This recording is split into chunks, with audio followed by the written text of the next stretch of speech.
What's up everybody, it's Luke James, not the singer. If you're an indie artist looking for an album review and some promo, you can hit up Luke at redmattersite.com. But what I have for you boys and girls today is my review for Ludacris' new EP, Burning Bridges. This is his first release since his 2013 mixtape, IDGAF, and I think we all know what that stands for.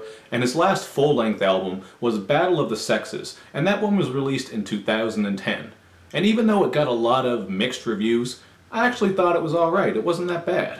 Other than that, Ludacris hasn't been too active in the rap game. I mean, he's dropped some verses and songs here and there, but for the most part, he's just been focusing on other ventures like acting and his headphone brand. And for that reason, a lot of people think that he's fallen off. But after listening to this EP, it's clear that that is not the case, because Ludacris can still spit and craft quality songs. He really shows his growth and maturity on this EP, so if you're looking for the cartoonish lyrics and all the sex talk, that's not really what's going on this EP.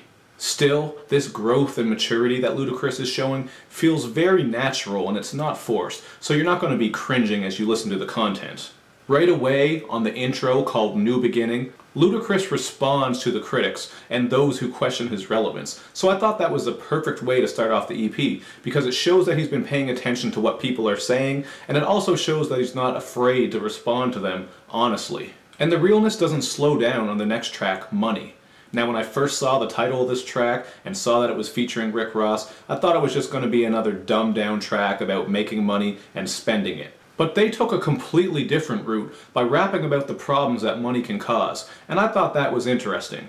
Ludacris handles the first two verses, and Rick Ross handles the third. And between them, they spit about the jealousy, envy, and court-related issues that can arise when a person becomes rich and famous. And this topic carries over into the next track, Problems, where Ludacris kicks it off by proclaiming that the more money he makes, the more friends he loses. The beat on this reminds me of some vintage Timbaland production, and it features CeeLo on the hook. As for the verses, Ludacris is touching on the various problems that he has in his life, but what really stood out to me is the last verse, because he spits about how some of the artists that he's previously worked with weren't happy with how the business was handled. Now, he doesn't drop any names, but when I heard it, I thought of Shawnna, because I know that Ludacris and Shawnna had some issues a couple years back. And you know, between these first three songs, it's clear that Ludacris has a lot to say. So maybe it's a good thing that he took a bit of a break from rap music, because now we're getting his whole story, and it's pretty refreshing.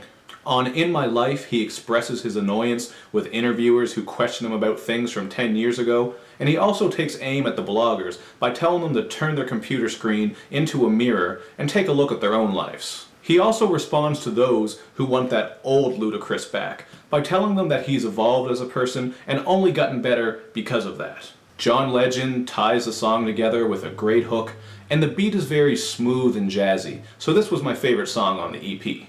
The title track, Burning Bridges, comes next, and this one features country star Jason Aldean. These two previously collaborated on the Dirt Road Anthem remix back in 2011, and this beat has that cinematic build-up and feel because of the dramatic orchestral sound. As the title suggests, this song is all about burning bridges, or in other words, moving on from people who bring negativity and drama into your life. And lastly, we have the song Good Lovin' featuring Miguel. On this, Ludacris details his past relationships and love struggles, but other than that, there's not too much that I can say about it, because there's nothing that's very interesting about it. But it's still a smooth and mellow song, and a good way to end the EP. So for a short project, Ludacris really delivered, because not one of these tracks is bad. I think this is actually the perfect example of how an EP should sound. Short and good from start to finish. Luda seems like he's hungry again, and even though every song but the intro has a feature, it's not overwhelming because it's mostly just people doing hook work. And if there's one thing that I took from this EP, it's that Ludacris clearly loves hip-hop still, but he's also trying to expand and do more outside of that world, and I completely respect him for that because that's just smart business.